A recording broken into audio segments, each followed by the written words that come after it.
Fiat 500 Electric 2022 Long-Term Review.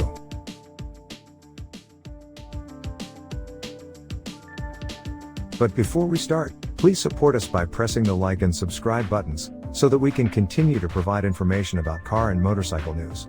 Also turn on the bell button to get the latest updates. Your support means a lot to us. Thank you. It's rare that my wife's reaction to learning what my next long-term test car will be is anything other than indifference, but she was genuinely excited to hear that I would be running an electric Fiat 500 for the next few months. The fact that we own a petrol-powered Fiat 500 ourselves probably helped. The idea of trying something familiar but different is much less intimidating for a non-car person than some of the large SUVs I've brought home previously. Her reaction also speaks volumes about the wide-ranging appeal of Fiat's retro-chic city car, which is fast approaching its first year on sale in all-electric form. Fiat 500 owners are a diverse bunch, you see. They're not limited to a single age group or gender, and there's a great many of them, with the model making regular appearances on bestseller lists across Europe. Given that Fiat hasn't dramatically mixed up the formula for the all-electric version, that success looks set to continue. The new 500 sits on an all-new platform that can better accommodate batteries, but it's only marginally larger than the combustion engine version. The lineup remains varied, with your choice of hardtop or landaulet, and the styling is definitely more evolution than revolution, albeit with a few modern twists to help the car compete with the growing number of style-led superminis. Size-wise, it rivals the Honda E and Mini Electric, but it can be configured with a big enough battery to challenge larger models, including the Peugeot E208 and Renault Zoe. Our car comes with the larger, 42 kWh battery option, which means it should be better suited to longer distance driving, or at the very least require fewer trips to a plug socket, and an electric motor that delivers 118 bhp. That's almost twice the horsepower of the 1.2-liter petrol unit that propels our own 500. It arrived with us in mid-range icon trim, which comes fairly well equipped as standard. Premium touches such as the electronic buttons in place of manual door handles and the pebble-like, soft-touch key fob remote give a great first impression. The interior also feels like a major improvement over that of the old car, with nicer materials and great attention to detail, like the made in Torino graphical Easter eggs hiding in the door pockets. The digital instrument cluster is minimal yet informative, and the accompanying 10.5 inches infotainment touchscreen gets sharp graphics and fast input responses that are unmatched in the city car class.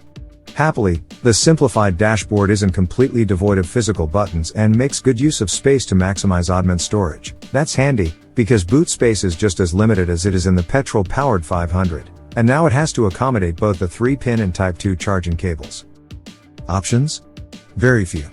Discounting the Glacier Blue paint, £600, and 17 inches alloy wheels, £500, the only noteworthy additions are the £450 winter pack, which brings a heated windscreen and heated front seats, and £130 wireless smartphone charging function, for once a genuinely useful inclusion, thanks to the presence of wireless Android Auto and Apple CarPlay.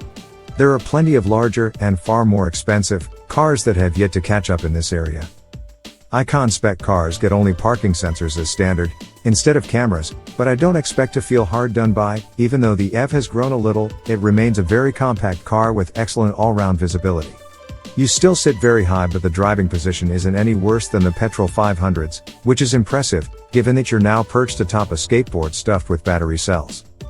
First impressions have been overwhelmingly positive. The 500's rapid 0 to 30 miles per hour acceleration lets you nip away from traffic lights almost immediately, and it doesn't feel out of its depth once you reach the motorway, although I've yet to see what impact a 70 miles per hour cruise will have on range.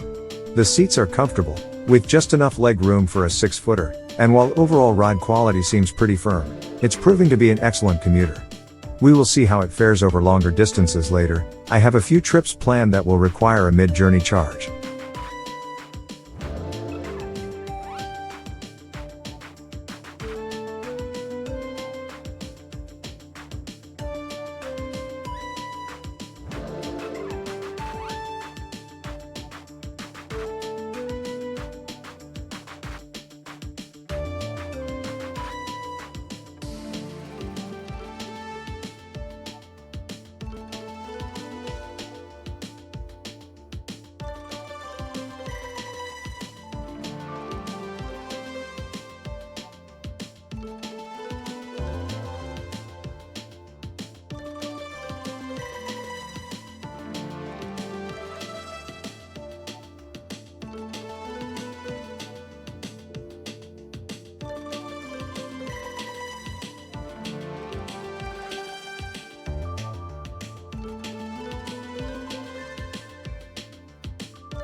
Thanks for watching.